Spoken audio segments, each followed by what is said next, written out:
Mardochée était donc un homme fidèle. Il était aussi un homme intègre. C'est ce qu'illustre la fin du chapitre 2. Lorsqu'avait eu lieu le second ramassage de jeunes filles, Mardochée avait un poste au palais impérial. Esther avait tenu secrète son origine familiale et sa nationalité, comme le lui avait ordonné Mardochée. Elle continuait à se conformer à ses instructions, comme au temps où elle était encore sous sa tutelle. À cette époque, alors que Mardochée exerçait donc des fonctions au palais impérial, deux eunuques de l'empereur, Bigdan et Téresh, qui faisaient partie de la garde postée à l'entrée du palais, furent exaspérés par l'empereur Xerxès et cherchèrent à l'assassiner. Mardochée en eut connaissance, et il en avertit l'impératrice Esther, qui mit l'empereur au courant de la part de Mardochée. Après l'enquête, l'information s'avéra exacte. Les deux coupables furent pendus à une potence, et l'affaire fut consignée dans le livre des Annales, en présence de l'empereur. Le texte d'Esther nous présente non seulement la fidélité de Mardochée, mais aussi son intégrité. En effet, Mardochée, le cousin d'Esther, surprend une conversation entre deux personnes exaspérées par l'empereur. Franchement, il y avait de quoi. En l'espace de quelques semaines, il avait fallu réaménager l'ensemble du palais. Tout était chamboulé dans la ville de Suse, uniquement pour satisfaire aux caprices d'un empereur mégalomane. Par ailleurs, cet empereur avait déporté bien des populations, et une forme de haine nationaliste était probablement au cœur de la discussion. Ces deux hommes ont peut-être critiqué la manière du roi d'avoir amené à Suse tous ces étrangers, et peut-être les Juifs en particulier. De plus, l'empereur venait de perdre une bataille contre les Grecs. Il était donc affaibli, et l'heure était au complot. L'exaspération et la critique étaient fortes dans toute la ville, et ces deux hommes, profitant de la faiblesse momentanée de l'empereur, avaient prévu de l'assassiner. Par hasard, mais y a-t-il un hasard dans le livre d'Esther ou dans la vie? Mardochée surprend cette conversation, et il peut intervenir pour éviter ce meurtre. Pourtant, en y réfléchissant un petit peu, je me dis que Mardochée aurait eu des motifs légitimes pour ne rien faire, ne rien dire, voire même à l'inverse, de participer au complot. Compte tenu de la faiblesse de l'empereur et de l'ambiance dans la ville, c'était probablement plus facile de rejoindre le groupe de ceux qui se plaignent que d'oser prendre position en faveur du gouvernant. Contraste étrange. L'empereur si puissant ne reste en vie que parce qu'un juif déporté dans cette ville le lui permet. Mettez-vous un instant dans les sandales de Mardochée. Vous êtes déporté. Votre cousine, le seul appui familial que vous avez, a été enlevée et vous ne pouvez plus librement l'approcher. Il y aurait quand même de quoi devenir un peu amer et critique. Ce n'est pas ce que fait Mardochée. Bien au contraire. Il faut aussi souligner le fait que si Mardochée avait été ambitieux, il aurait été dans son intérêt de ne pas garder l'incognito, mais de demander à Esther de le présenter à la cour pour qu'il puisse profiter d'une promotion. Là encore, un contraste apparaît. Et le texte, dans les prochaines semaines, va faire apparaître ce contraste de manière encore plus forte. Parce que Mardochée est mis en opposition avec un personnage, Aman, qui, au début du chapitre 3, sera élevé en dignité par l'empereur. En réalité, tout le livre d'Esther joue sur les contrastes tout au long des chapitres. Par exemple, alors que le roi organise des banquets, les Juifs, eux, vont jeûner. Alors que le roi perd ses moyens, Esther, elle, reste calme. Alors que Haman est rempli d'orgueil, Mardochée, lui, reste humble. Ces contrastes déséquilibrent la logique des choses. Normalement, un empereur n'est pas sauvé par un déporté. Normalement, un homme qui a tout perdu ne vient pas sauver celui qui lui a enlevé son dernier appui. Normalement, un homme qui n'est pas en position de force ne se montre pas courageux. Normalement, un homme comme Mardochée devrait essayer de s'élever en gloire et ne pas rester aussi humble. D'ailleurs, vous l'aurez noté, l'acte de bravoure de Mardochée ne lui apporte strictement rien. Pas un seul signe de reconnaissance, Pas un merci, pas une médaille, rien. Enfin, il vient quand même de sauver la vie de l'empereur. À quoi ça sert d'être intègre dans ce cas-là?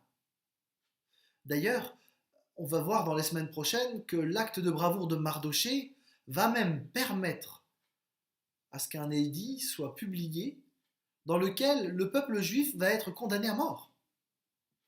À quoi ça sert d'être intègre s'il n'y a pas de récompense et si au contraire, il semble même que les circonstances sont défavorables ensuite? Plusieurs commentaires indiquent que les circonstances de nos vies permettent de tester la qualité de notre foi. Ça ne veut pas dire que Dieu décide de nous éprouver pour voir si on va tenir. Ce serait un Dieu sadique. Mais les circonstances de nos vies sont des indicateurs pour nous de la réalité de notre foi. Mardochée, déporté loin du temple, de son peuple, aurait pu faire plein de compromis, mais sa foi était réelle. Confiné à Suse, il continue d'honorer Dieu. Qu'en est-il de nous? Notre confinement, les circonstances présentes, sont de véritables moyens pour tester notre foi. Où en sommes-nous avec Dieu? Vivons-nous notre foi aussi lorsque nous sommes seuls, lorsque personne ne nous regarde? On pourrait s'arrêter là et s'encourager à suivre simplement l'exemple de Mardochée. Mais il y a plus, bien plus en réalité, et ce serait dommage de passer à côté. D'abord, on peut s'étonner des personnes que Dieu utilise dans le livre d'Esther, et en réalité dans bien d'autres passages de la Bible. Mardochée, Esther. Franchement, pour sauver le peuple juif d'un génocide, qui aurait misé sur ce duo de déportés, et en particulier sur une orpheline? Il y a là un renversement incroyable. Esther l'insignifiante devient impératrice. Le même renversement aura lieu un peu plus tard avec Mardochée. Il semble que la foi réellement vécue, dans la fidélité et dans l'intégrité, plaît particulièrement à Dieu. L'élévation d'Esther au poste d'impératrice et l'élévation prochaine de son cousin anticipent une autre élévation, celle de Jésus-Christ. Si peu de personnes auraient pensé à une jeune déportée juive pour sauver Israël, aujourd'hui encore peu de gens imaginent que le salut du monde passe par un juif du 1er siècle appelé Jésus-Christ. Né dans une mangeoire, dans une ville commerciale loin de la capitale, ce Jésus est le sauveur de l'humanité. Ce Jésus ne fait parler de lui que pendant 3 ans. Pourtant, il est pleinement Dieu. Ce Jésus n'avait rien pour attirer le regard. Alors c'est vrai, il a fait des miracles, mais il ne les a pas faits pour que les projecteurs soient braqués sur lui. Il a fait ces miracles pour montrer tout l'amour que Dieu a pour les humains. Lui, le Dieu Tout-Puissant, le Créateur de toutes choses, s'est fait homme. Il a vécu parmi nous. Et il est mort. Il est mort sur une croix pour vous, pour moi, pour que nous puissions vivre à nouveau une relation avec Dieu. Ce Jésus a transformé l'histoire. Ce Jésus peut transformer nos vies. Jésus n'est pas resté mort. Il est ressuscité. C'est là toute l'espérance chrétienne. En réalité, aucun historien sérieux ne remet en question l'existence de Jésus-Christ. Il est probablement un des personnages historiques les mieux attestés de l'histoire. Tous sont obligés de reconnaître qu'un Jésus a existé au 1er siècle, qu'il a fait des miracles et qu'il est mort sur une croix. Par contre, le fait qu'il soit ressuscité appartient au domaine de la foi. En tant que croyants, nous pensons, nous affirmons, sur la base du texte biblique, que ce Jésus était pleinement Dieu et qu'il est ressuscité pour cette raison. Ce Jésus veut nous inviter à vivre l'espérance de la résurrection avec lui. Le deuxième élément à garder dans ce texte, c'est que les contrastes qui sont mentionnés font ressortir en réalité les caractères des personnages. Et de manière plus précise, ils montrent ce qui est au cœur de leur vie. Le roi, Aman, vivent pour leur gloire. Mardochée, lui, se soumet à Dieu et il vit selon les lois de Dieu. Son but est de lui plaire. D'un côté, il y a l'orgueil, la soif de pouvoir et les richesses. De l'autre, l'humilité et l'attachement à Dieu. En fait, le texte nous invite à nous arrêter ici et à nous demander, chacun, ce qui est au cœur de notre vie. Et en particulier, en ce moment de crise du coronavirus, nous devrions les uns et les autres réfléchir à ce qui fonde nos vies, à ce qui est au cœur de nos préoccupations. Pour la plupart d'entre nous, nous avons dû arrêter de faire nos activités. Nos emplois du temps ont été complètement chamboulés.